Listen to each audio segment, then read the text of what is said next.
Hello, everybody. Today we are going to be talking about the fight over Reconstruction. By the end of today, I want you to be able to kind of talk about the successes and failures of Reconstruction, along with the political tensions between different groups during this time period as well. So I know we've already touched on this, but I want to go over it one more time. Reconstruction is this time period after the Civil War when the United States started to rebuild by readmitting former Confederate states to our government system. Okay? So the reason why we wanted to do this is because after the Civil War, we see a damaged South where the South is destroyed. We have a ton of people, including ex-slaves and poor whites who needed food, clothing, and jobs. When we talk about freedmen, we've been talking about this a little bit, and then when you see that, I want you to know that that's when we are addressing freed slaves, so freed men or women who were former slaves. President Lincoln had this plan for Reconstruction to rebuild the South, and that's when we get into the 10% plan. So I know we've covered this already, but I want to go over it one more time. So the 10% plan is where Lincoln wanted 10% of voters to pledge their allegiance to the United States so that they could be readmitted into the U.S. This was very lenient because his goal was ultimately to readmit the southern states as quickly as he could in order to restore the peace of our country. One thing that he did require, though, was that states had to abolish slavery to return, which we know to be our 13th Amendment. Many people in Congress, such as our radical Republicans, didn't like Lincoln's plan because they wanted a more stricter form of Reconstruction that held the South a little bit more accountable.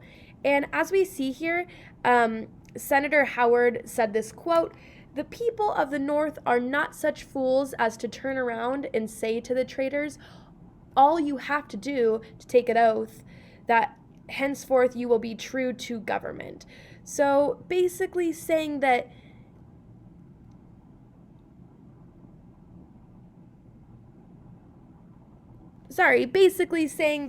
you just taking an oath isn't going to do much. There needs to be more than that, okay? So a lot of people thought that this plan was a little bit too lenient and they wanted a stricter plan.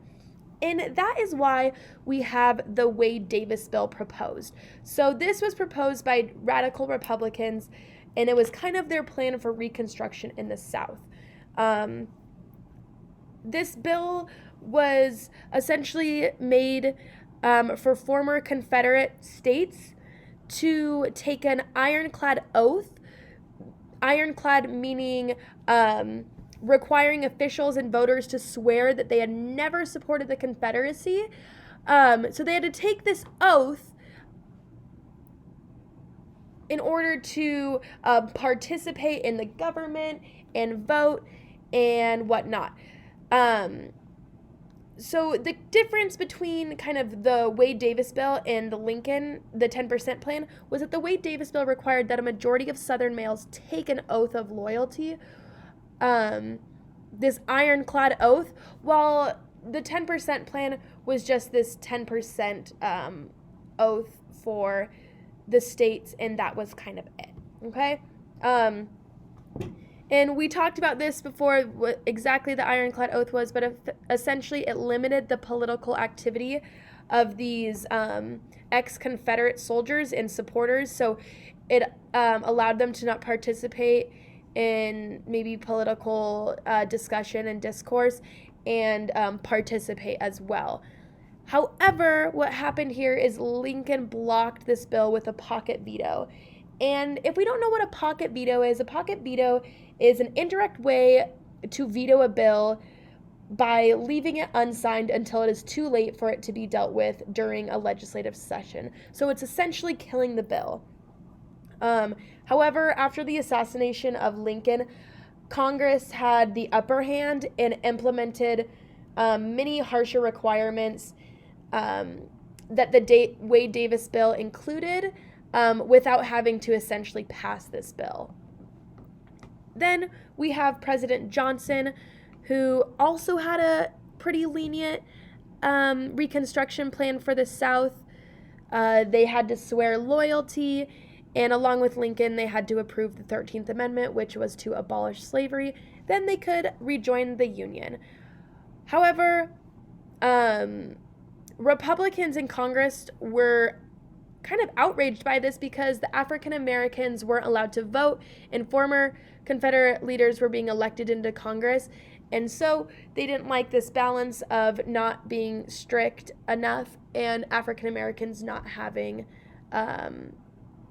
these protections and rights that they should. So we start to see a little bit of change there. So our acts of Congress start to do things to help African Americans and poor whites in the South. And so something they did was create the Freedmen's Bureau was created and to help people by giving them food, clothes, and this was to help them with other things such as building schools and providing jobs to hopefully help them in their life. Along with this, we start to see another aspect, or a completely different side of this. Instead of giving freedoms to African Americans and helping, we see states implementing what is known as black codes, which limit and restrict the rights of African Americans. So radical Republicans in Congress kind of decide to take over this Reconstruction to help break apart these black codes and the way that these African Americans were treated. So they wanted them to be able to have the right to vote, and they didn't think that these black codes were fair. Okay. So our radical Republicans start to come together with moderates to join together to try to create change for change in our government system. The radical Republicans opposed both the Lincoln plan and the Johnson plan. And the two main things that they tried to focus on were they wanted to punish the Southern slave owners, and they wanted to give African Americans the right to vote. And this was kind of created because President Johnson was ignoring these black codes, so they wanted to stand up to him and for many of these groups in our nation. So we start to see this battle between Johnson and Congress, and the main thing here is that Johnson vetoed the Freedmen's Bureau bill, and he insisted that Congress could not pass any new laws until the southern states were represented in Congress. And he also argued that the Freedmen's Bureau was unconstitutional. So Republicans responded with this. So the Congress, which was mostly Republicans, responded to this with the Civil Rights Act of 1866. This provided African Americans with the same legal rights as white Americans, which, if we kind of think about, is similar to our 14th Amendment, which we will get to. But President Johnson vetoed the Civil Rights Act of 1866. He argued that the act gave too much power to the federal government. And as we know, Johnson kind of rejected this principle of equal rights for African Americans. And Congress thought this was ridiculous, so they overrode Johnson's veto.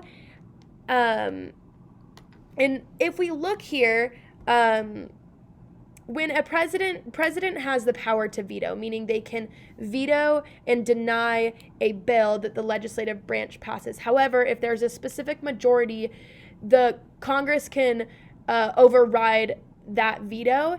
And if we look here, Andrew Johnson has 29 vetoes, and he has 15 vetoes overridden. So what this tells us is that all the vetoes overridden showed that Andrew Johnson faced the most effective opposition from Congress, meaning that there was tension between Congress and Johnson, and they didn't get along, and they didn't have the same thoughts on things. So most of the things that Johnson vetoed were overridden because they had that majority that went against Johnson. And even though they overrode the Civil Rights Act of 1866, many Republicans worried about what would happen when the southern states were readmitted, because they had not all been readmitted at this point because they were still going through the process. And so the Republicans proposed the 14th Amendment. And what we know is that the 14th Amendment essentially gives people, all people, the right to citizenship that are born or naturalized within the United States. And it guarantees equal protection of the laws. So meaning that all people are protected underneath the laws, and you cannot deprive any person of their life, liberty, or property. And so what this amendment does is it starts to protect African Americans under our Constitution and in the laws. And if we remember back to the court case Dred Scott versus Sanford, we see that the big issue with that and why Sanford actually won that case and was in favor was because that Scott was still seen as property and not seen as a citizen, but under the 14th Amendment, Dred Scott would be considered a citizen and have the same equal protection as a white person. So Dred Scott was a big case that kind of helped with this idea of, or presenting the 14th Amendment, okay? The biggest takeaway here is that we see this kind of contention between Congress and the executive branch, President Johnson, where vetoes are being overridden because they are not agreeing on the same things, okay? So our last kind of plan that we start to see take place after this is with the elections coming up in Congress, the 1866 elections. President Johnson and most Democrats opposed the 14th Amendment, and so as a result, civil rights for African Americans was a big key issue in the congressional elections at this time. And Johnson actually went around the country defending his Reconstruction plan, but he ended up making it a little bit worse by getting in arguments with people, and a lot of people didn't end up agreeing with him. So he did not win a lot of votes in the Democratic Party, and we start to see in the 1866 election that this gave the Republican Party a commanding 2/3 majority both in the House and Senate. So we had a majority of Republicans in the House and Senate, which allowed them to essentially almost override any presidential veto they wanted to. And the radical Republicans started to join the moderates and come together to then create these Reconstruction Acts. And we've talked about these before, but what the Reconstruction Acts are is where they divided the South into 5 military districts, and each district was placed under military leadership. And then elections were being held, and so certain people were only allowed to vote if Congress approved them. And so some were former slaves, so a lot of former slaves were able to vote, which was good. So they were able to elect many African American congressmen into the House of Representatives and Senate.